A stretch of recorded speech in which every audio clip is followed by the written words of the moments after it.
Well, this story takes place back in 2014 in Icamole, Nuevo León.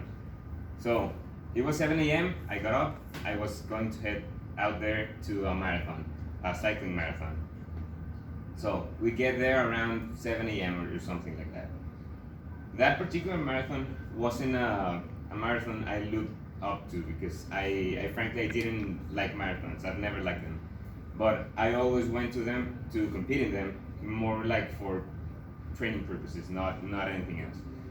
So there I was in Icamole, preparing myself. 7 a.m. My category was going to start the race at 8 a.m. So 8 a.m. comes, we were all lined up at the start, we head out. At the beginning of every marathon, we always started out as a group, and as the marathon progressed, it started the group started to dissolve. So after an hour or so, I was cycling alone. That marathon was really boring. It was like 4 hours of non-stop sun, about 70 kilometers, and also there was no scenery to look at. It was a desert, so there's nothing to look at. So it was really boring and a tough one. The only thing that was particularly cool about that marathon was that we went through a marble quarry in that marathon, and it was the only place that had a downhill section. So that was the only fun part of the whole marathon. So after 2 hours, about 10 a.m., I finally get to the quarry. I started to ascend, and as I got to the top of it, you can see the whole quarry. It was a really big quarry that had like big machines. The place, yeah, the color of the place was a bright white color, and the just the sheer size of it, it was really big. So I get to the top. I start descending.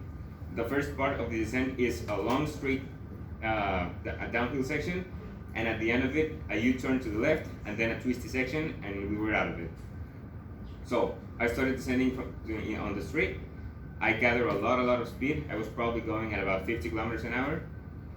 But the thing is, as I just said, if you remember, the bright white color of the mine, the quarry, is what in the end made me fall, because the white dust that's all over the place, that's created when they are cutting the marble, it shines a lot of light when light hits it.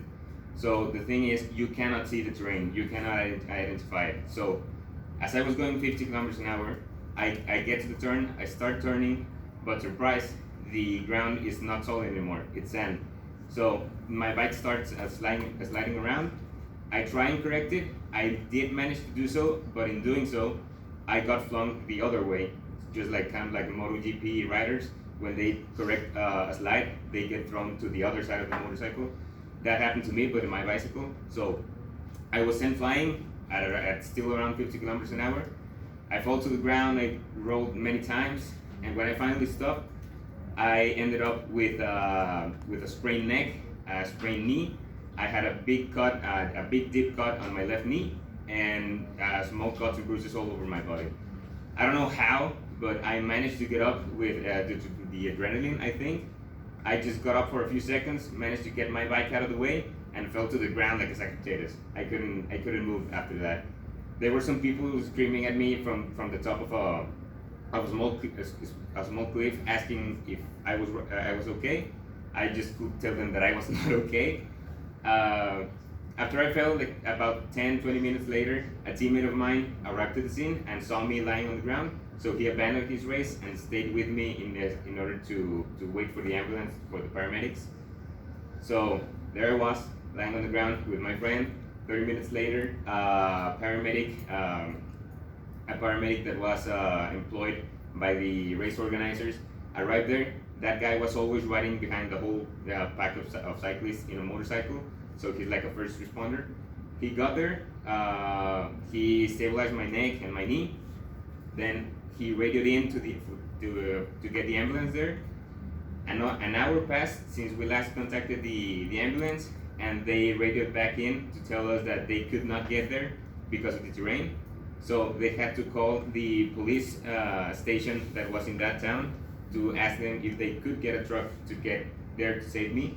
So the police had to go from the station all the way there, so that was another hour and a half that I was laying on the ground. Still no help, well, little help, not. In pain? Yeah, in pain, obviously. And in the sun, that's the worst part. It's a desert, there's no shade to hide under. So I was there. An hour and a half later, I've been there lying down on the ground 2.5 hours. The police finally get there on a lifted truck they had on the department, and I get extracted from there. It took us 4 hours, more or less, to get to the nearest hospital.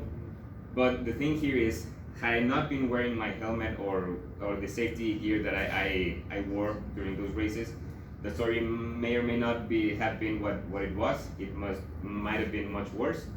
That, and that the MTV community is a really united one, because as we were heading out in the police truck, there were 2 guys in trucks headed to the quarry because they heard some kid fell in there.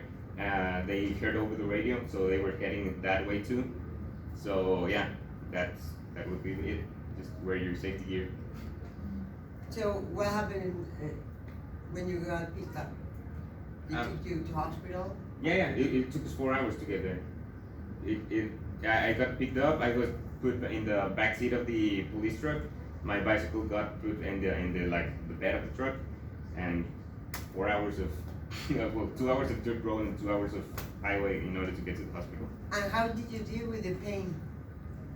It wasn't that bad because the first responder had like some painkillers, so after he got there it wasn't too bad, but at the time it was really, really bad, and also a lot of bleeding from my knee and everywhere else, so yeah, not a fun